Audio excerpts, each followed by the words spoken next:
பூமாதேவியை போற்றும் ஆடிப்பெருக்கு. ஆடி 18 எனும் 18ஆம் பெருக்கு பண்டிகை தினமாக அனுஷ்டிக்கப்படுகிறது. நாம் பண்டிகைகளையும் விசேஷ தினங்களையும் கொண்டாடியும் அனுசரித்தும் வருகிறோம். அதை எதற்காக செய்கிறோம் என பொருளுணர்ந்து செய்தால் மகிழ்ச்சி இரட்டிப்பாகும். அந்த வகையில் ஆடிப்பெருக்கு எதற்காக அனுசரித்து வருகிறோம் என அறிந்தால் நம் முன்னோர்களின் தீர்க்க தரிசனத்தையும் அறிவையும் கண்டு வியக்காமல் இருக்க முடியாது. தட்சணாயன புண்ணிய காலமான ஆடி மாதத்தில்தான் பொறுமையின் சிகரமான பூமாதேவி அவதரித்ததாகச் சொல்கின்றன புராணங்கள். இந்த மாதத்தில் வரும் திதி, நட்சத்திரம் மற்றும் கிழமைகள் யாவும் மகிமை வாய்ந்தன என்று ஜோதிட சாஸ்திர நூல்கள் பலவும் சிறப்பிக்கின்றன. ஆடிப்பிறப்பு, சர்வநதி ரஜஸ்வலா, ஆடி 18 ஆடிப்பெருக்கு, நாகதோஷ பூஜை, புதுமணத் தம்பதிக்கு ஆடிப்பால் அளித்தல், இப்படி நாம் அறிந்து கொள்ள வேண்டிய ஆடி மாத விசேஷ வைபவங்கள் பல உண்டு. தட்சணாயன புண்ணிய காலம் என்று சூரியனின் தென் திசை பயணத்தை குறிப்பிடுவர். இதில் முதல் மாதமாக ஆடியில் விவசாயிகள் உழவு பணிகளைத் தொடங்குவர். ஆடிப்பட்டம் தேடி விதை என்று சொல்வதுண்டு. நாடு செழிக்கத் தேவையான நீரை போற்றி பாதுகாக்க வேண்டும் என்ற நோக்கத்தில் நதியை தெய்வமாக போற்றி வழிபட்டவர்கள் நம் முன்னோர். அதற்குரிய வழிபாட்டு நாளாக ஆடி 18ஆம் நாளை தேர்ந்தெடுத்தனர்.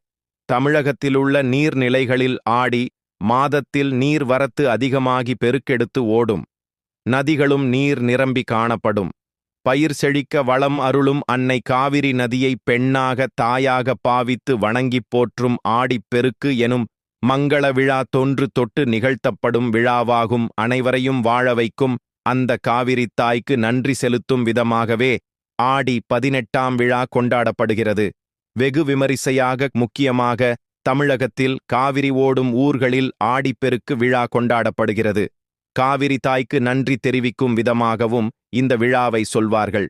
காவிரியைத் தவிர தாமிரபரணி நதிகள் ஓடுகிற ஊர்களிலும் ஆடிப்பெருக்கு வைபவம் சிறப்புறக் கொண்டாடப்படுகிறது. காவிரி கரையோரங்களிலும் தாமிரபரணி ஆற்றங்கரைகளிலும் ஆடிப்பெருக்கு உற்சாகமாக கொண்டாடப்பட உள்ளது. ஆடி 18ற்கு நவதானியங்களை ஒரு தட்டில் தூவி மண் அல்லது எரு கலந்து மூடி வைப்பார்கள். அது வெண்மையாக முளைத்து வளர்ந்திருக்கும். அதை முளைப்பாலிகை அல்லது முளைப்பாரி என்பார்கள். ஆடி 18 அன்று பிற்பகல் வேளையில் முளைப்பாலிகையை ஏந்தி ஊர்வலமாக ஆற்றுக்கு செல்வர். தூய்மையான இடத்தில் பசுஞ்சாணத்தில் பிள்ளையார் பிடித்து வைப்பர். அவரின் முன்னால் முளைப்பாலிகைகளை வரிசையாக வைப்பார்கள். அது முடிந்ததும் பச்சரிசி, சர்க்கரையை ஒரு பாத்திரத்தில் போட்டு நீர் ஊற்றிக் கலந்து விநாயகரின் முன்னால் வைத்து வேண்டுவார்கள். வயதான சுமங்கலி ஒருவர் அங்கு வந்திருக்கும் பெண்களுக்கு மஞ்சள் தடவிய நூலை கொடுப்பார். சிலர் கைகளிலும் சிலர் கழுத்திலுமாக கட்டிக்கொள்வார்கள்.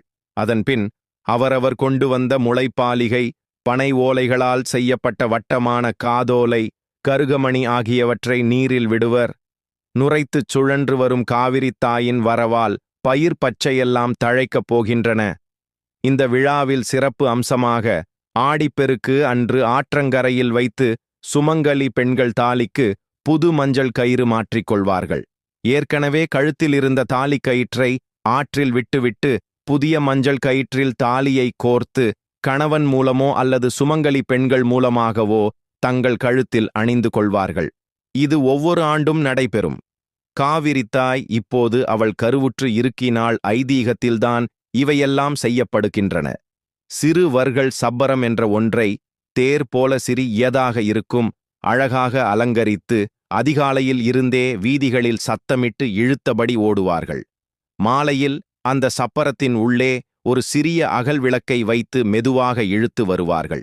சிறுமிகளும் கன்னியரும் சுமங்கலியரும் காவிரி நதிக்கரையில் கூடி தலைவாழை இலையில் காதோலை, கருகமணி, வளையல்கள், தாம்பூலம், எலுமிச்சங்கனி, விளாம்பழம், நாவற்பழம், வாழைப்பழம், பூச்சரம் இவற்றுடன் காப்பரிசியும் படைத்து தீபம் ஏற்றி தேங்காய் உடைத்து கற்பூரங்காட்டி வணங்கி மஞ்சள் தடவிய நூலினை பழுத்த சுமங்கலிகளின் கையால் வாங்கி கழுத்தில் அணிந்து கொண்டு காவிரியில் பூச்சரங்களுடன் தீபங்களை மிதக்க விடுவது பரவசமான மங்கள நிகழ்ச்சியாகும். ஆடி 18 அன்று ஸ்ரீரங்கத்தில் காவிரி கரையின் அம்மா மண்டப படித்துறையில் நம்பெருமாள் எழுந்தருளி யானையின் மீது சீர்வரிசை கொண்டு வந்து கங்கையிலும் புனிதமான காவிரிக்கு சகல மரியாதையுடன் சமர்ப்பிக்கின்றார்.